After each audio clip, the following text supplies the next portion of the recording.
Tax lovers of America, this is an alert about a very serious problem. There's a movement across the country to dispose of the federal income tax system and replace it with a national sales tax, also called a consumption tax. It's known as the Fairtax. It's contained in H.R. 25, the Fairtax Act, a bill in Congress which already has at least 55 co-sponsors. That's more than any other tax legislation in 80 years. So this bill has a real chance of passing. If this passes, not only will we tax lovers lose our income and payroll withholding taxes, but we'll also lose our gift taxes, estate taxes, capital gains taxes, alternative minimum taxes, Social Security and Medicare taxes, self-employment taxes, and corporate taxes. All this without reducing revenue to the federal government. The problems with this are probably already obvious to you, but I'll go over them just in case. No records. First, you and financial institutions with which you deal will no longer be required to keep any records for tax purposes. No records of income and no records of expenditures. Do you understand? No records of any kind. Tell me, how is the federal government going to keep track of your individual personal finances and financial activities if there are no records? And what will people do with all that space in their homes and extra time on their hands? Fortunately, with this proposed national sales tax, business selling goods and services will have to keep records, and they'll have to forward the sales tax money to the government, just as they do now with state sales taxes. The federal tax will be collected by those existing state agencies, along with the state and municipal sales taxes they collect now. But you and I, the citizenry, will not have to keep records. That is very upsetting. I'm sure this upsets you as much as it upsets me.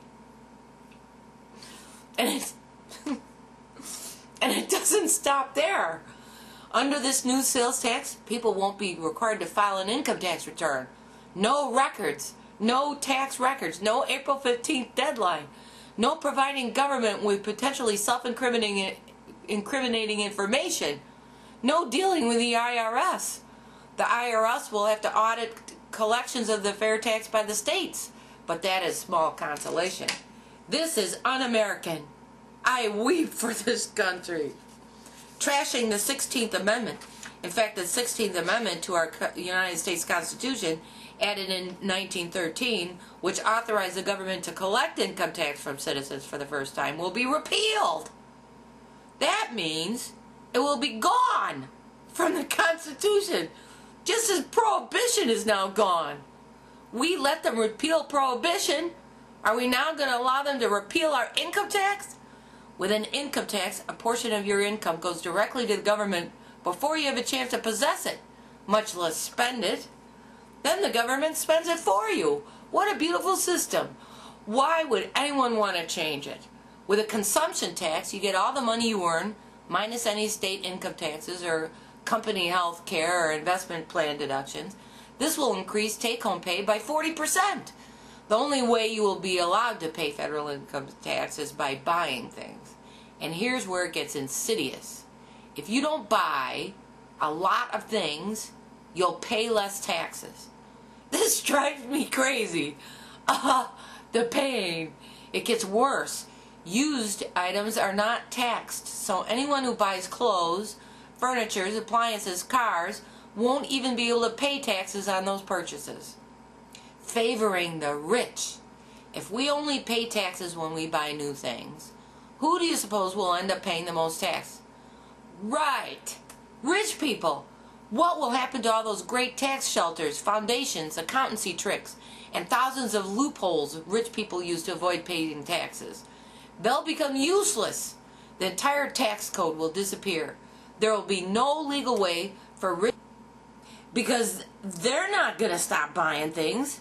What's the point of being rich if you don't buy things? Duh! They'll have the joy of paying more taxes. Rich people will end up paying the lion's share of the taxes because they'll keep buying things. Luxurious, expensive things. Because that's how they show people how rich they are. They buy things. This is a direct assault on democracy. For what good is a democracy? There's no way to for the rich to cheat the system. Spoiling crime. This fair tax proposal won't only affect the rich, it will seriously impact crime. Let me ask you this. When was the last time criminals paid taxes? Right. Never!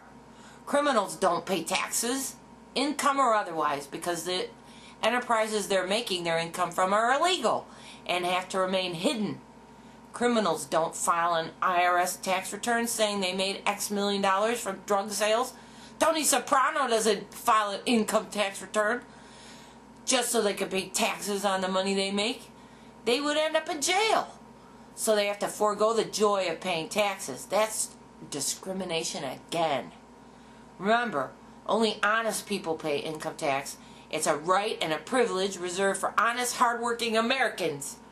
But criminals have to buy things.